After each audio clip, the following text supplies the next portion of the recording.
Hey everybody, around this time of year, I find myself thinking a lot about making sure my students have all the tools that they need to succeed after they leave high school. Specifically, I wonder if they are ready financially to be adults. In this video, I want to talk about 4 overly simplified pieces of advice that I would give to any one of my students. And these are 4 pieces of advice that I wish I would have known about when I was an 18-year-old just leaving high school. My name is Caleb, and you're watching The Future Millionaire Teacher.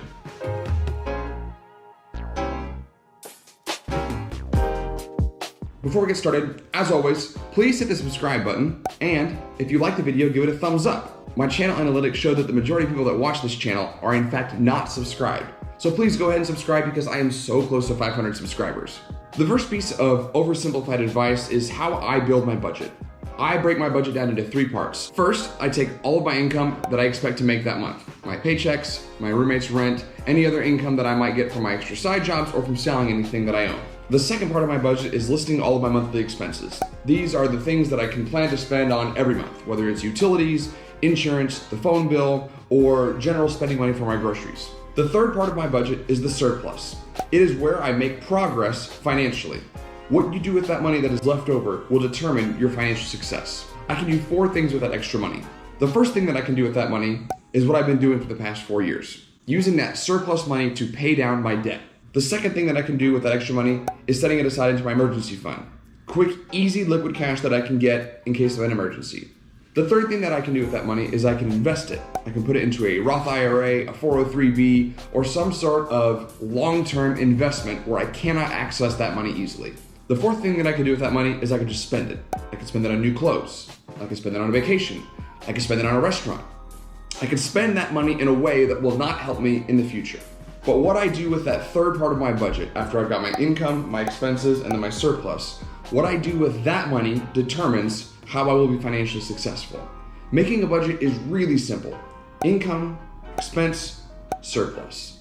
The second piece of overly simplified financial advice that I can give is to say no way more than you say yes. The amount of times that I have had to say no over the past 4 years is way more than the amount of times that I've said yes. I've said no to going on vacations with my family, with my friends. I've said no to going out to eat after concerts. I've said no to going to music festivals. I've said no to buying a new car. I've said no to buying the new iPhone every year. Overall, I find that I say no way more than I say yes, because every yes means increased expenses. Every yes means that my surplus at the bottom of my budget gets smaller, which means that I can't pay down debt, which means that I can't get ahead financially. The second overly simplified piece of advice that I have is that I say no way more than I say yes. The third piece of overly simplified advice is to have an emergency fund. As many of you know, I'm a huge fan of Dave Ramsey and his financial teachings.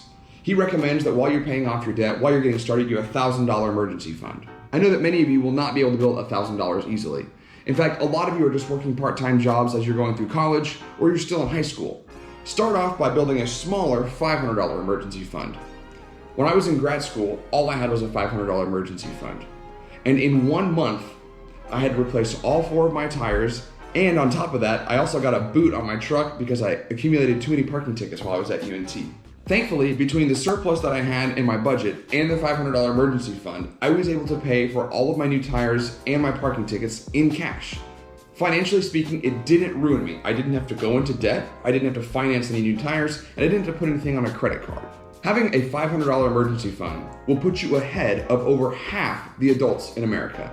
In fact, a recent survey found that the average US citizen could not afford a $400 emergency. Having a $500 or $1,000 emergency fund could mean the difference between financial security or increased debt. And finally, my fourth piece of way oversimplified advice is to hold off on getting a credit card. Now, I know that Dave Ramsey says credit cards are empirically bad, but I know that many of you have a credit card now or plan on having a credit card in the future. Full disclosure, I myself have a credit card, but I haven't had a credit card for the past 4 years. The data show consistently over and over again that a person with a credit card that makes the same amount of money as somebody without a credit card spends more from their surplus. I'm not saying that credit cards are bad. In fact, like I said, I have a credit card and I use it all the time. However, having a credit card increases your risk of increased debt. There are tons of studies on the internet, and it consistently shows that the average US citizen has between $5,000 and $8,000 of credit card debt. I myself, before I started the Dave Ramsey plan, had $5,300 of credit card debt. Just like every other American, I spent more than I could afford. And because of that, the surplus of my budget has been paying the price for my credit card purchases from the past couple of years. Those are 4 overly simplified pieces of advice. Have a budget that lists your income, your expenses, and figure out what you're gonna do with your surplus. Say no to the majority of things that you come across. Make sure that you have a $1,000 or at the very least a $500 emergency fund. And avoid having a credit card, at least until you've proven that you can be financially responsible, have a consistent budget, and you can hold yourself to that budget. To all the seniors out there, I know that this wasn't exactly the graduation that you had in mind, but I hope that you're successful in whatever you do after high school. If you ever have any financial questions or you're wondering what to do to set yourself up for success, please feel free to comment below or feel free to shoot me a message. As always, thanks for watching.